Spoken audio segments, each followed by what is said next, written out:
Alright, so today we're going to be talking about September raves and rejects. I feel like I've been all over the place with testing products this month. Because I've been pre-recording so much, pretty much like 3 or 4 out of the 7 days of the week, I'm doing either some kind of first impression, shadow and schmooze, some kind of video, so I've been switching up all of the products a lot. So the products I'm mentioning today are really the ones that really stand out, that I continuously reach for, and that I recommend to you guys. You guys know that I don't take these videos lightly.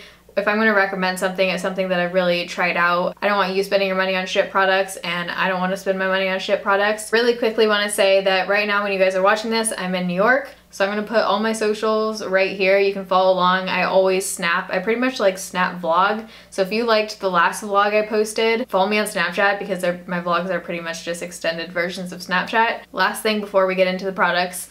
The look I'm wearing right now, I did do a whole video on. It's drugstore and cruelty free. It'll be up after this video on Wednesday. So my products this month are a little bit all over the place. We have some skincare, hair stuff, makeup.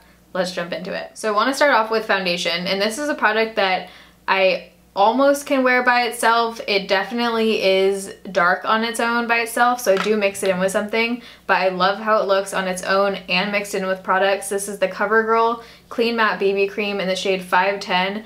This has awesome coverage. I almost wouldn't call this a BB cream. I don't know if there's some kind of skincare benefit in here. I don't think there is. I'm not really sure why this is marketed as a BB cream. There might be, but anyways. I did a full Foundation Friday review on this product, and ever since then, whenever I'm not sure what I want to put on my face or I need something to mix in with the foundation, it has always been this product. The way I mix it is I just put in a dab of the Josie Maran Vibrancy Argan Oil Foundation. Also have a review on this. And I just want to restate really quickly that if you're ever wondering if I've done a review on a product or if I've used a product in a shadow and schmooze, you want to hear my thoughts on it, all you have to do is search on YouTube the Tayla and then the name of the product. Even if it's not in the title of the video, if a video comes up, it means that I have listed it in the description box, which means that I used it in the video likely. So if you're ever wondering if I've done a review on a foundation or whatever, just search it. It'll come up if I have. But anyways, that's like one of my biggest pet peeves, so I feel like I have to tell you guys that. Onto these two. So I like to mix these two because this one is definitely more matte, but it's not like super matte. I tend to like more satin matte foundations, and I would say that's what this is. This is full on dewy. I actually like this on its own as well. I really like this foundation. It's beautiful foundation in my opinion. But these two mixed together, there's something about it. They just look stunning. It lasts all day because this BB cream is actually very long lasting. If you ask me what the best medium to full coverage foundation is if you like a matte finish, I would say this. You can build it up to full coverage. Off of one layer, I get like a high medium coverage. These two together are kind of like my go-to combo this month. Then a more recent product that I've totally fallen in love with is the Tarte Shape Tape Concealer. This is in the shade Fair. I think they released more shades, but I have the shade Fair. It works really well for me. And I've been really into spot concealing this month. So basically, before I put on my foundation, I will put on spot concealer to cover up some of my acne and redness. And I just feel like I have to use way less foundation. I don't know why I haven't been doing this for years, but it's been working amazing. I love this for spot concealing because you need literally the tiniest amount. It goes super far. Under the eyes though, this is unreal. This is the first concealer I've found that I do not have to set with a powder. I actually like it better not set with a powder. Because it sets on its own and you don't have to put a powder on top, it looks flawless the entire day. Like, I don't get creasing under my eyes, which I pretty much do with any concealer. You get twice the amount of product in here as typical concealers, so for the price, I think it's worth it. And I've just been totally wowed by this concealer. I think it's totally worth the hype. You should see my desk right now. It's literally not an inch of space. I'm just piling shit on top of it. I've gotten a lot of questions about my skin lately. A lot of you guys have been wondering if I've switched up any products because it looks clearer to you, and this is what my skin does. Like, I'll be totally clear for a week or two.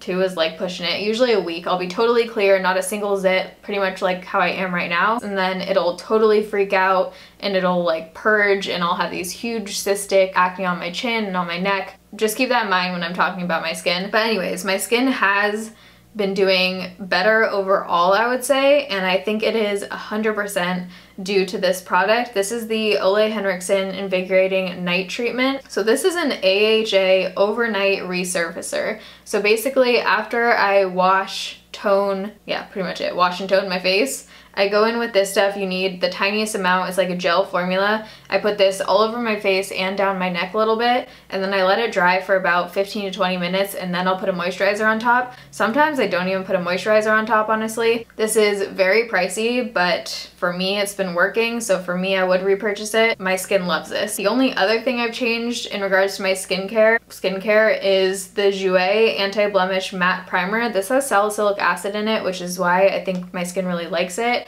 But ever since I switched primers, my skin has been doing a lot better. Primer, I know, is one of those things that breaks me out. I don't know if it's the silicone in certain primers, but this is a silicone-free, paraben-free, hypoallergenic, oil-free primer with salicylic acid. I like this because I don't use a moisturizer before my foundation anymore. I kind of use this as like a 2-in-1. This is my moisturizer and primer. It has kind of like a lotiony feel to it, but then it totally dries down like a gel, which I like because I feel like my foundation sticks onto it really well. It doesn't have any kind of pore blurring properties. So obviously, since it's silicone free, it doesn't really like smooth out a whole lot. This is mostly just to prep the skin, and I feel like it helps with the longevity of my foundation a little bit. It's always hard to tell.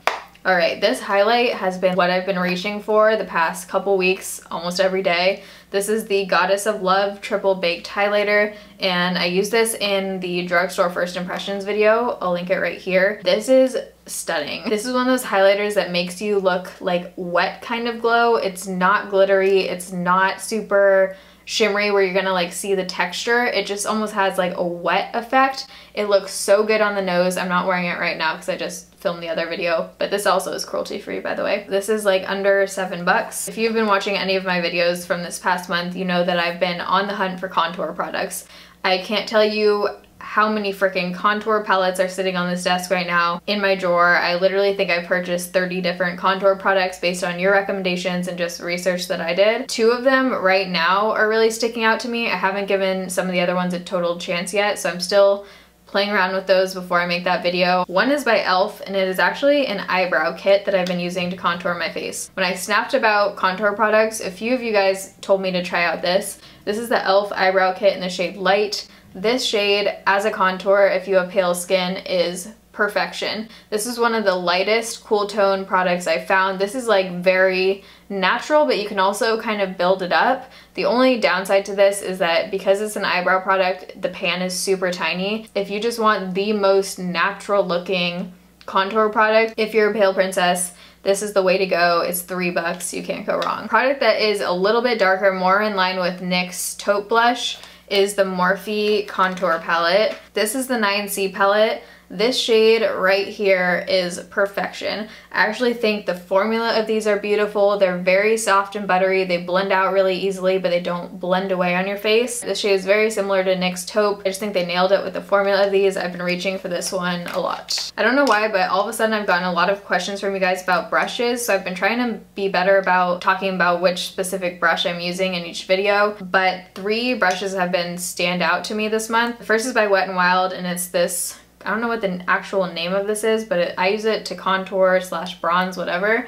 It just is so soft. It blends out product beautifully. I got the Kabuki brush from this line to also try for a few dollars from the drugstore. This brush is awesome. 2 others that I've been using a ton this month are the Morphe G38 and the Morphe M511. The G38 is the only thing I've been using for concealer lately. This is the first brush I found that I really like for under eye concealer as opposed to just using my finger. I love this. It blends out under eye concealer perfectly. I also use this to spot conceal. So when I put on my Tarte Shape Tape concealer, I just go in with this and blend it out before I put on my foundation. Love this brush. The M511 kind of surprised me because when I first used this, it's not the softest brush in the world. It has this, pretty sure this is like goat hair, but the thing that rocks about this brush is that it actually comes to a point at the top. I don't know if you'll be able to see that, but it's not just a blending brush. Because of this point, it just perfectly gets in your crease while also blending. I love this. I've been using this every single day. So this one is a more recent find, but I feel like with setting sprays, especially a dewy one, you either like it or you don't. I'm obsessed with this. This is the Hard Candy Sheer Envy Hydrating Primer Mist 12-Hour Power.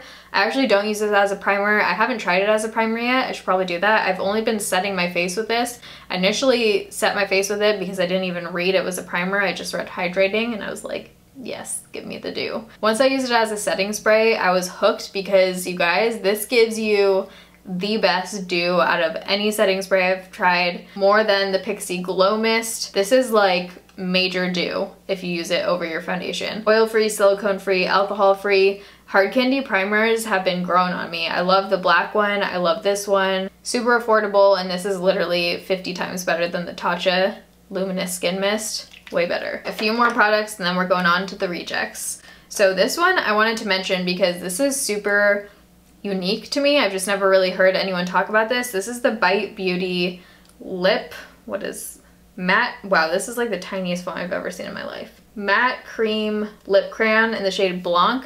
So this is basically a white lip product, and the cool thing about this is that you can use it underneath lipstick if you want it to really bring out the full color of the lipstick and pigment, or you can do what I do and put it on top of a nude and kind of blend it out. If you want to address the shade of a lipstick, think of just like mixing paint or mixing foundations. If you put a little bit of white on top, it'll help lighten it out and you can just get the exact color you want. If you want to make a nude lipstick super nude, this is awesome. It's just really cool because you can basically customize any lip shade that you have. So I love the formula of this. I've been trying out different white lip products, and the formula of this one I think is the best by far. Very creamy, moisturizing, but not where it feels like it's sliding around your lips at all. All right, so on to the last two products, which are both hair products. So if you've been following my hair journey at all, I basically went from 10 years of box black dye to finally a gray shade, which has taken me 4 months to get to, and multiple as in 6 bleaching sessions. Moral of the story, basically for the last 4 months, I went from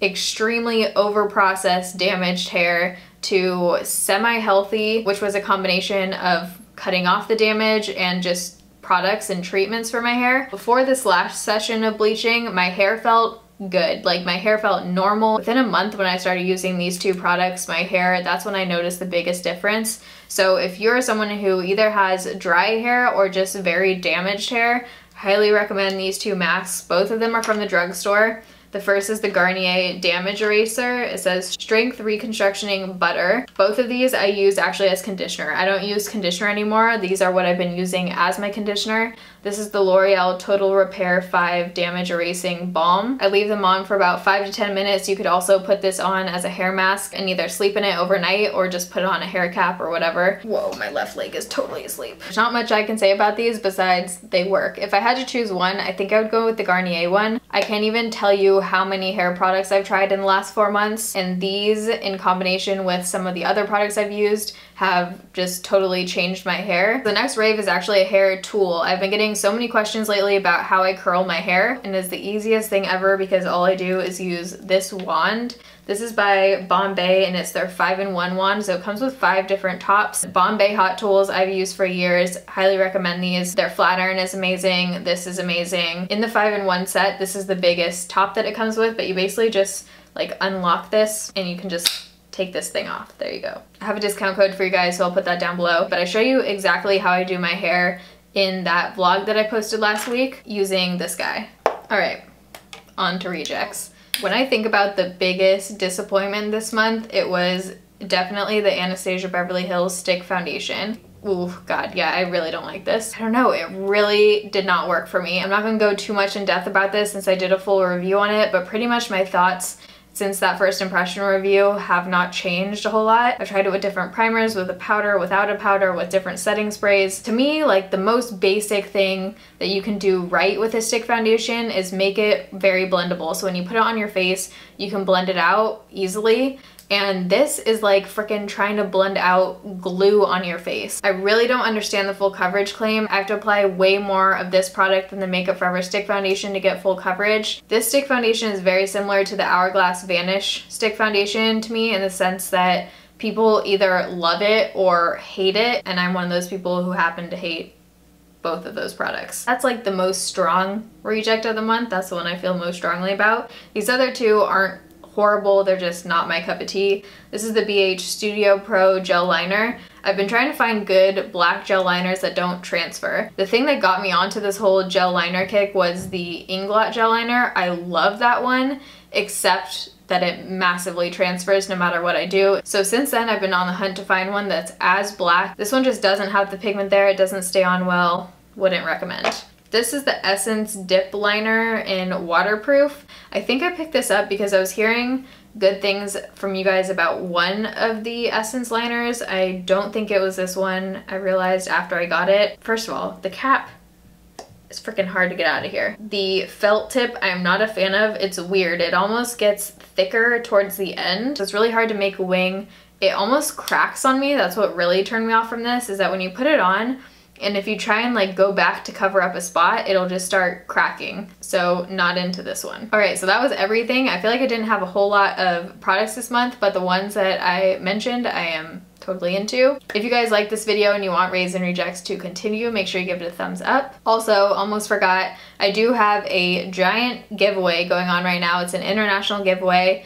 All of the details are on the blog post linked down below. You can go enter there. Love you guys. Thanks for watching. See you in my next video. Bye.